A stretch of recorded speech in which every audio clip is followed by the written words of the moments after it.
All right, well, good morning, everyone. Welcome, and thank you for joining us for this very exciting day here at Coors Field. I'd like to especially welcome Rockies owner Charlie Montfort in the corner, Rockies president Greg Fiesel, and the rest of the DePodesta family over here along the side. Also like to welcome those watching on MLB Network, Rockies.com, and the Rockies YouTube page, as well as those listening on KOA Radio, 850 AM and 94.1 FM. We're here today to formally introduce Paul DePodesta as the Colorado Rockies' new president of baseball operations.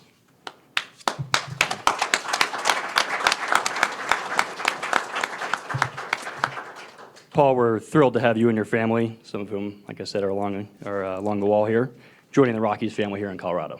Welcome. Up on the stage with Paul are Rockies owner, chairman, and CEO Dick Montfort, and Rockies executive vice president Walker Montfort.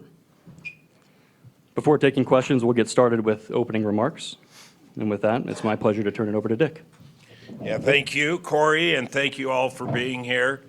I was going to get up and talk up there, but I have this fear that one of these days I'm going to fall off this thing, so I'm going to just stay seated.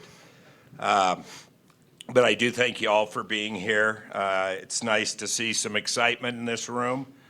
I'm going to pretty much let Walker and Paul do this. I will hang around for questions, but I'll let Walker introduce, and then Paul, do whatever you're going to do. All right. Awesome. Well, first of all, like he mentioned, thank you all for being here today. I think a few of you may actually know Paul a little bit better than we do after a couple days in Vegas and grilling him. He got a good taste of what it's going to be like here in Denver, but we do appreciate those of you that made the trip, getting out there and certainly just helping us tell the story, even just a weekend. So appreciate that.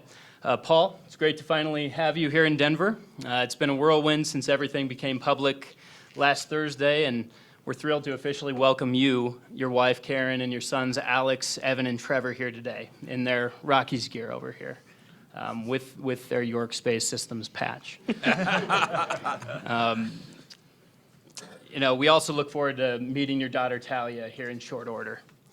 When this process began just over a month ago, someone asked me what we're looking for in this role.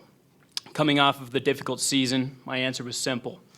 We needed someone who could transcend, someone who could take us beyond where we are today and help us reach new heights as an organization. We began the search by reaching out to trusted voices around the game, people who know what it takes to do the job and who understand both our market and our mission to win. Through those conversations, one name quickly rose to the top, the gentleman sitting right here next to us. Of course, it was a name we recognized, but as we learned more, we realized there was far more to his story than met the eye. Throughout our conversations, Paul impressed all of us, me, Dick, and Charlie, with his leadership style, his deep experience building not just teams on the field, but a culture within the front office, and his unique perspective on how the game should be played and led. From our very first call, his track record of success, his resilience through challenges, and his constant drive to evolve and improve stood out. It became clear that Paul isn't just a problem solver. He's a visionary leader.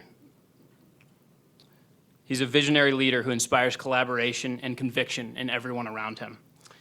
After several more discussions, we unanimously agreed. Paul is the kind of leader that can make an immediate and lasting impact with our staff, our players, and throughout the organization. Now, we all know it's been a tough stretch here for the Rockies, to say the least. There are no excuses for that. But today marks something new. Today is the first day of our future. And from here on, we will not accept anything other than progress. To our fans, we know you're frustrated. You have every right to be. We are too. And I can't express how grateful we are for your continued passion and support. I know you're tired of hearing words. You want to see action. Bringing Paul on board to lead our baseball team is our first move, and there will be many more to come. It's the first move towards getting this team back to where we know it can be and where you, our fans, deserve it to be. We hear you, we feel your passion, and we share your belief in what Rockies baseball can be and should be. Our mission is to get there, and we couldn't be more confident that Paul is the right person to help restore pride in our brand, re-energize this organization, and build something truly special here in Denver. Most of us in this room have witnessed the electricity of the city when the Rockies are full steam, and it is our goal to get back to that as soon as possible. We have our work ahead, but we couldn't be more excited to begin that journey with Paul today. With that said, it is my pleasure to officially introduce our new President of Baseball Operations, Paul DePodesta. Take it away.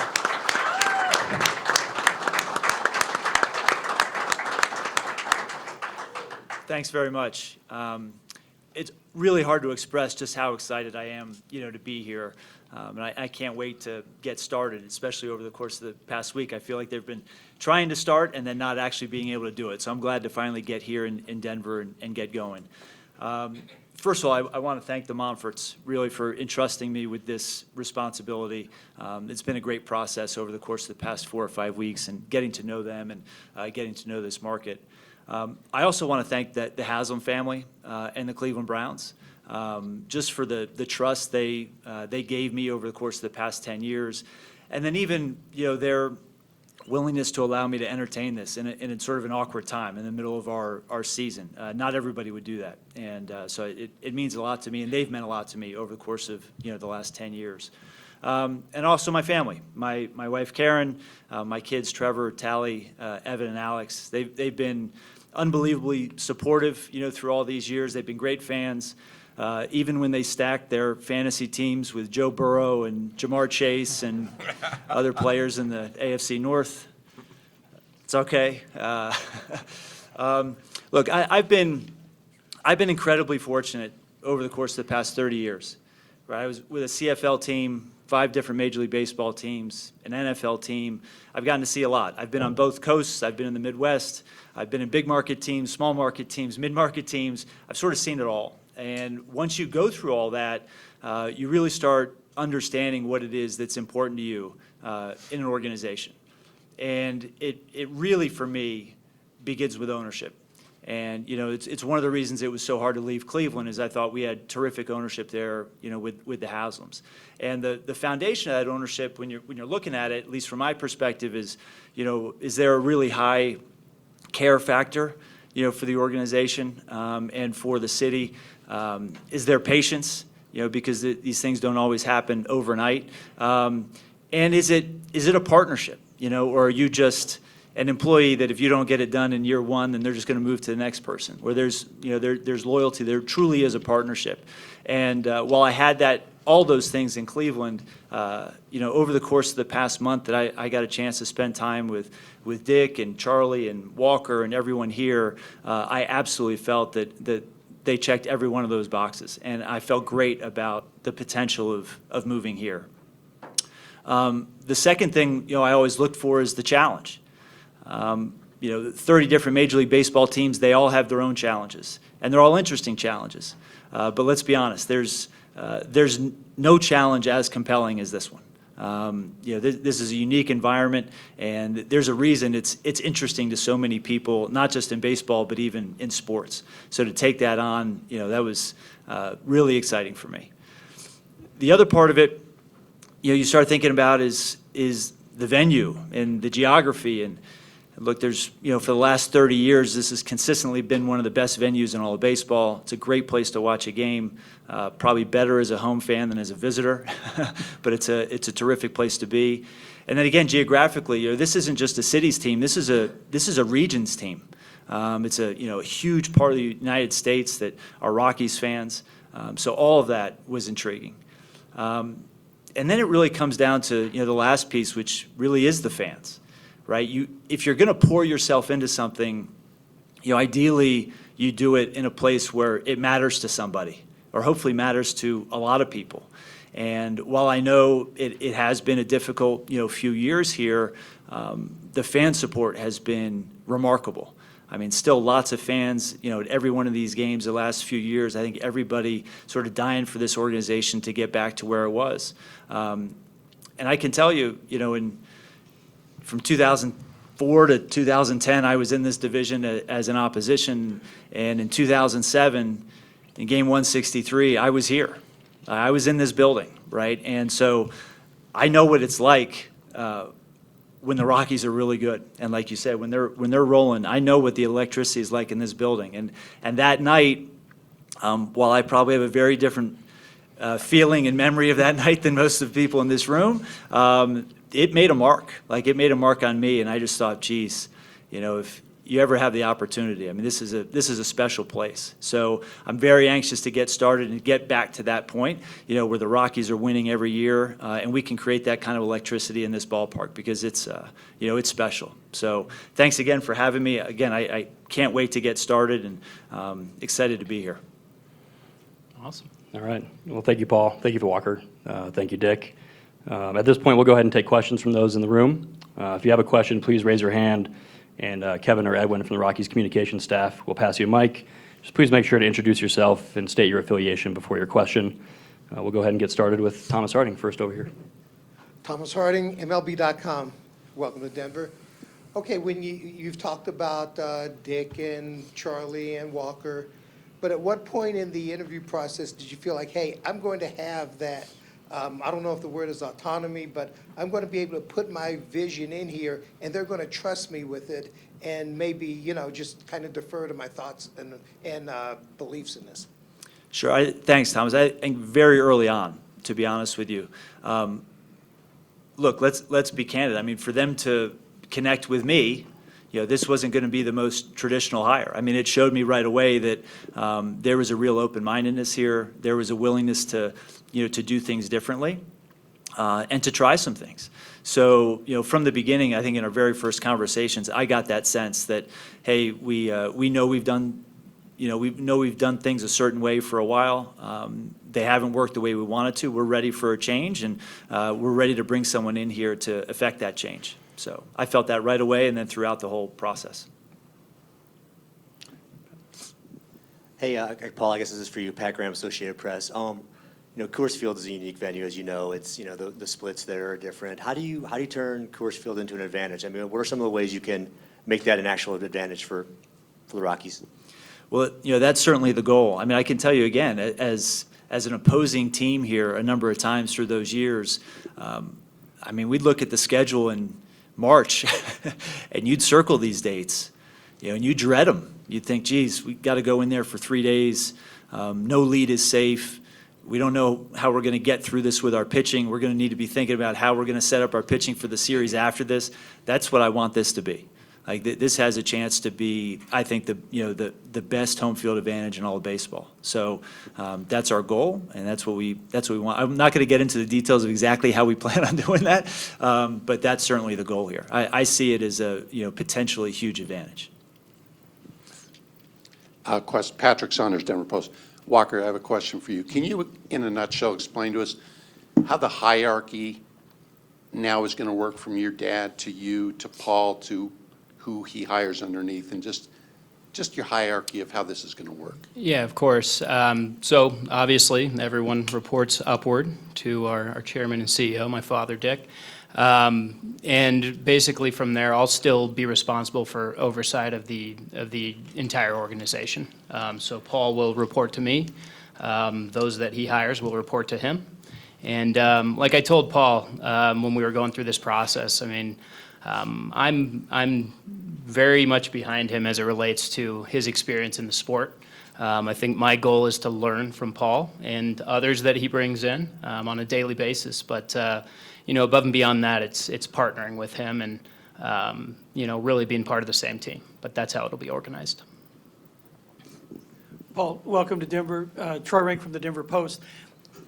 When the Rockies have had issues through the years, part of it has been identified as the infrastructure. It's not just at this level. Here, do you feel confident you'll be able to hire enough people to change how you do things inherently, because you were a data guy at the forefront of it 20 years ago, to where you can create a philosophy that runs through the organization with people where it's consistent? In other words, do you feel you'll be empowered to create that infrastructure? And Walker, can you speak to that? Will he have a chance to bring in X number of people to create the change you guys are looking for? I'll let you start. Sure. Yeah, absolutely. I feel really good about the possibilities in terms of what we can do here as we continue to sort of build out the baseball operation. That being said, the first thing I want to do is really get to know everybody here that's already here and understand the capabilities that are already in place. I think it's probably beyond what maybe some people think, but I want to do that before I start thinking exactly about how we maybe want to supplement that with additional people or additional skills. But no, I've been given assurances that there's actually there's not just an appetite, there's like a thirst to build this out and, to make it a real strength for the organization. How would you articulate that, Walker, in regards to that? Yeah, I mean, one of the things that we talked about through the conversations with Paul was we do have resources, right? I think we did a study where we looked at a number of other teams that are, sort of our size, mid-market type teams, center of the country type teams. And what we found is, it's not necessarily that we're not spending enough money. We do have resources. We have comparable resources to those other clubs. But one of the things that I think Paul will be tasked with is figuring out how to allocate the dollars, right? Where are we missing? Where do we need to add? What can be done different with those dollars to provide, long-term a greater return on investment. So we're going to be supportive of that. We look forward to having his thoughts on what needs to be done. And again, I think there's going to be plenty of flexibility. I want to just add one more thing to that. I think it's also not always just about the sheer volume of people or volume of information. It's how you're actually utilizing it. And is it impacting your decision-making? Is it impacting your player development, et cetera? So there is a point, we're not there, but there's a point where there's diminishing returns of just adding more and more people or more and more data. But I think we need to figure out exactly what that right line is for us so that the things that we're doing can really move the needle, for the Major League team. Paul, congratulations and welcome to Denver. Ed Henderson with Crawford Media Group. I wanted to ask you, I'm sure right now you're drinking from the fire hose and will be for some time, but if you can identify maybe one or two of your top priorities as you move through this process. Well, I think, the first is just to get to know everybody here, like I said before, and understand the capabilities that are already in the building. But then there's some real decisions we have to make. Certainly the manager is a first and foremost, I think, in my mind. And then from there, it's setting the entire Major League staff. We also have, some pitching jobs that we need to fill, including sort of the top pitching jobs. And that's not just hiring a person, that's actually establishing a pitching philosophy for the entire organization. So I think those are sort of front and center in my mind. Clearly, there will be probably some front office transactions, and obviously this is our offseason. We got to go sign some players, and fortunately that's already been happening. We've had some waiver claims. There's some free agents we've been out there trying to sign, so that'll be happening at the same time or concurrently. But yeah, I think the personnel here within the building, starting with the manager, is probably the first order of business. Hey, Paul. Mark Kisla, Denver Gazette. Like you, 2 decades ago in '07, I was in the building, so I have 2 questions for you. Number 1, did Matt Holliday touch home plate? And number 2, how long does it take to go from last place to first place? So I actually was going to purposely try to avoid this question, but I'm not sure he's ever touched home plate. But hey, just my perspective, I actually got a chance to connect with Matt late last week, so I'm sure it'll be a topic for us, at some point. But in terms of timing, I've talked about this before. As I've moved to different organizations, oftentimes when you go to an organization, there's a need for some change, right? Things haven't been going great. That's why these jobs are available. So I've been through this now a handful of times. I still don't know exactly the time frame, because I think each situation is a little different. And I don't know enough at this point to tell you exactly when that would be. But I'll tell you this, I think what we're actually trying to achieve is this fundamental change of state, right, within the organization. And that's both the talent on the field, it's also the culture in the clubhouse, the culture in the building. And even as I've gone through these different organizations and experienced that, I still have never been able to say, oh, yeah, that was perfectly predictable 3 years ago. It was, I remember even when I first got to Oakland, for instance, my first spring training there, it just felt different than when I'd come from Cleveland. Like Cleveland, it was a situation where they just expected to win every single day. And in Oakland, that was lacking for sure, that first spring training. And then it sort of evolved to, hey, we think we can compete with these guys. And then it evolved to, hey, we think we can, compete with anybody, like even the best teams. And then it evolved to, we know we can win. It doesn't matter who's in the other dugout. And that's a process, right? And it does take time. I'd love to speed it up, like as quickly as we could. But I do think you have to sort of hit each stage in that process. And not each one is a year. Sometimes those things happen over the course of an individual season. But look, I don't want this to take, a bunch of years. I'm anxious to get going and as Walker said at the beginning, start showing some progress right away and move to where we want to be. But I think we'll start to feel it before it necessarily shows up. And we'll start feeling that progress toward that fundamental change of state. You've worked for the evil blue empire. How are you working against it? How big a challenge is that? Yeah, I mean, when I left the Dodgers, I went to the Padres. So it was, I've been in this boat before. I've also been in, New York when I was the Mets and they were the Yankees, like right across the street. Even with the A's, the Giants were right across the street and had some great teams. I just don't get caught up in those things. I think we have to worry about ourselves and not worry about what anyone else in the division is doing. There are some great teams. There are some really, really competitive teams in this division. That's okay. We plan to, hopefully be one of them at some point here relatively soon. I also started back in the day where they were 8 playoff teams. Like, they're now 12. There's room for all of us. So I think for, my goal is we got to be playing in October, and I'll take my chances against anybody once you get there. Paul, Christian We'll go Zayas. Lionel first, and then we'll go to you, Christian. Go ahead. Lionel Bienvenu, Denver 7. This question is for Dick. Dick, with Walker as Executive Vice President and now Paul as President of Baseball Operations, what specifically will your role be on the baseball side of the operation moving forward? I think they're sort of pushing me out. Doesn't it feel that way? No, I mean, hey, much has been said about what I do and don't do. I'm here to support Walker. I'm here to support Paul. I'm here to support everybody in this building. And, we have to have the resources to make all this work, and that sort of always has been part of my responsibility too. But I'm here to support people. I'm not as bad as anyone thinks I am.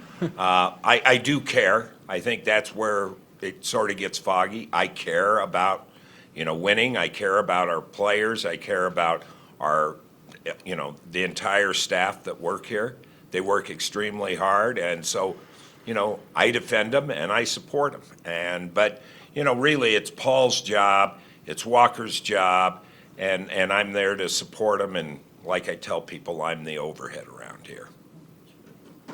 Christian. Paul, Christian Zayas, DNVR Sports. You talked about one of the biggest decisions facing you being a managerial decision. What are some of the qualities you're looking for in a manager? What are you hoping to get from a successful manager in this hiring search? I've always believed that I think the most important job a manager has is just being a great relationship manager. Relationships with the players, relationships with the rest of their staff, relationships with the front office, et cetera. Look, it's a hard job. I mean, it's unbelievable everything that they have to deal with on a daily basis. But I think that's at the core of it. Are there other things that are important? Sure. I mean, game strategy and whatnot. But I think there are a lot of people that are capable of doing some of those types of things. But I think the people that are exceptional relationship managers, they're harder to find. Paul, I'm Owen Perkins from the Telluride Times. There's a lot of concern about 2027 and labor, and as you're putting together, a rebuild of the organization, how much do you look to that? How much does that come into your thinking on putting things in place now with that looming in your mind, or do you have to kind of ignore that aspect? You know, I'd say this, at least as we sit here today, there's so much right in front of us, you know, that we need to tackle between now and the middle of February, that's really what's on my mind, more so than anything that's, you know, a year away or more than a season away. Obviously, at some point, you know, from a strategic standpoint, we need to be, you know, thinking through possibilities, but right now, it's not really part of the calculus. John Treach, 9 News. Dick, in order to make big changes, you have to take big swings. How much do you want Paul to take those big swings and risks? Yeah, I mean, we've taken big swings before. Paul's taken big swings before. You know, you calculate those risks. And, you know, if the worst possible thing could happen, are we all right? And so, you know, you just have to weigh those risks. You know, we understand where we're at. As Walker said, we fit in a group of about 15 teams that, you know, are not as resourceful, let's say, as, you know, the top 5 or 8 teams. So, you know, we know where we live, but risk, you know, we're up for risk just like anybody else. Scott. Paul, Scotty Gange, 9 News. Welcome to Denver. In your last position in Cleveland, you received a lot of blame for the Deshaun Watson trade that objectively was a failure with that organization. Is that fair? And if so, how can you be assured that you won't do something like that again here now in Colorado?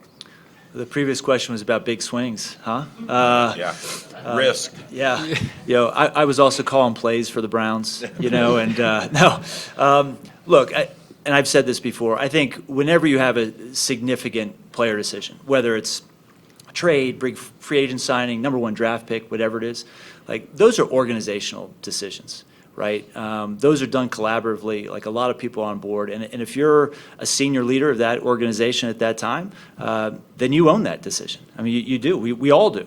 So that's the way I feel about that. And it's the way I feel about sort of almost all the decisions we made there in Cleveland. I absolutely, you know, own them all. And look, I've said this now for probably 25 plus years. Like, I lost my no-hitter a long time ago. Like a long, long time ago. Like I'm not perfect. I haven't been perfect. I won't be perfect going forward. Like we are definitely going to miss again.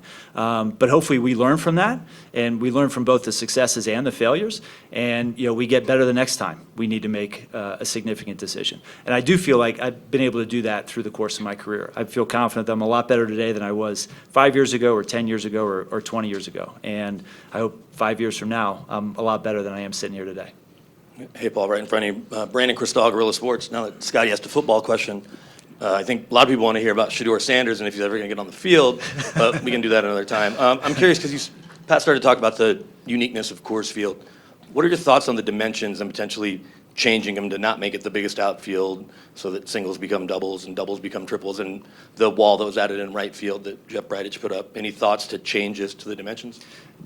No, not immediately, right? I mean, I think certainly have a sense for how the ballpark plays because I've obviously been here a bunch as a part of the visiting team. But no, I don't have sort of immediate thoughts on that. Look, I've been a part of parks that have changed. Petco changed when I was there. Citi Field changed while I was there.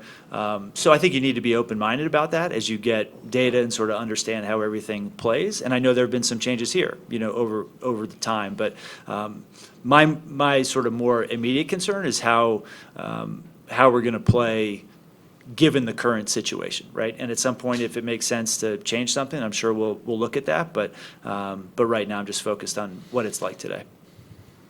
Hi, Paul. Susie Hunter, Gorilla Sports. You've mentioned you're excited to tackle the very unique challenges here in Colorado. Is there any one aspect of that was most exciting to you when approaching this role? I don't know that, you know, playing at altitude obviously is a huge deal. I'm not sure that it's like this for any other sport. Forget about baseball, like just any other sport. The impact that the environment has on the actual play of the game. You know, not necessarily just the condition of the players, but actually the way the game is played, the way the ball moves, you know, et cetera. So I just think, you know, intellectually, I think it's fascinating. It's a real challenge, for our players. But, I'm, again, sort of excited to learn even more about it. I have a lot of theories, but I'm afraid some of them are probably naive because I've been on the outside looking in, and I know there are a lot of things that have been tried here over the course of the past 30 years, and I'm anxious to learn about those too. I don't want to try something that someone already tried and it didn't work, right? So I want to learn from those things, but I do think there are probably some things that we will have to do differently than everybody else. When I left Oakland and I went to the Dodgers, look, I was really young and I was, pretty naive at the time, and we were so successful in Oakland that I thought, okay, I'll be able to forklift out what we were doing in Oakland and drop it in Los Angeles, and we'll be even more successful because we have more money and more resources, et cetera. Well, I quickly learned that that's actually not the way things work. Every organization is different. Every environment is different. It has its own strengths. It has its own obstacles. And again, this is unique in that sense. So I'm under no illusion that you can build a team the same way here that you would anywhere else. But again, that's part of the intrigue that I'm really looking forward to.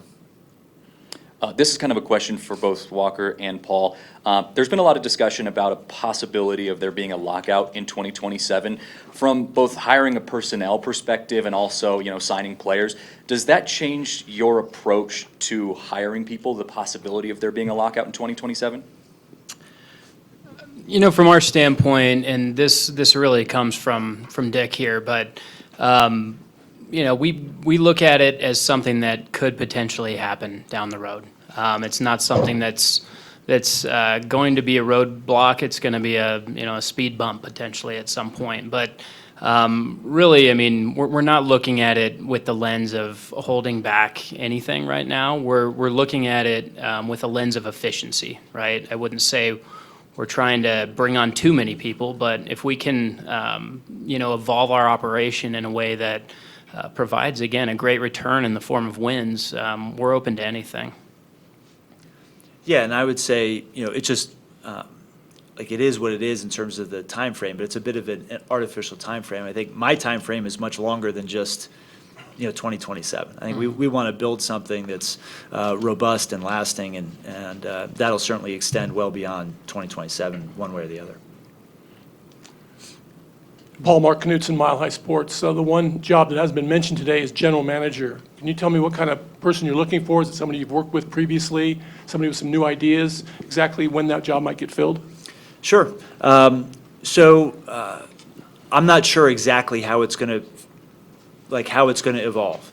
And the reason I say that is because I'm a huge believer in building teams as opposed to just, picking individuals. And, I want to find someone who can help fill in some of my gaps, but also maybe help fill in some of the gaps in the rest of the organization as well.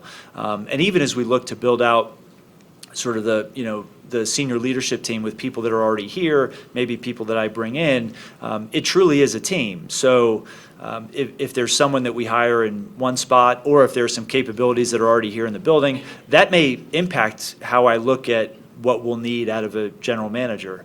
So I'm not dead set on anything right now in terms of the actual person or exactly what their background might be, because I think it'll really depend on how that piece fits into sort of a larger whole of our, call it senior leadership team.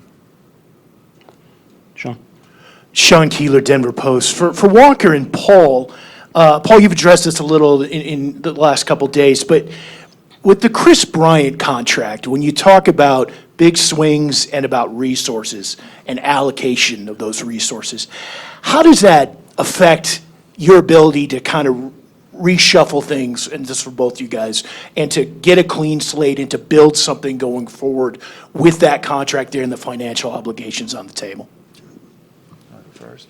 Sure. I think it's an obligation that we have, right? But I think what we've done leading into the end of last season, whether it be at the trade deadline or since then over the past month, what we've tried to do is free up additional resources, right? And so he'll have an opportunity to allocate what we do have available, right? And I think he'll have an opportunity to convince us that there needs to be more available.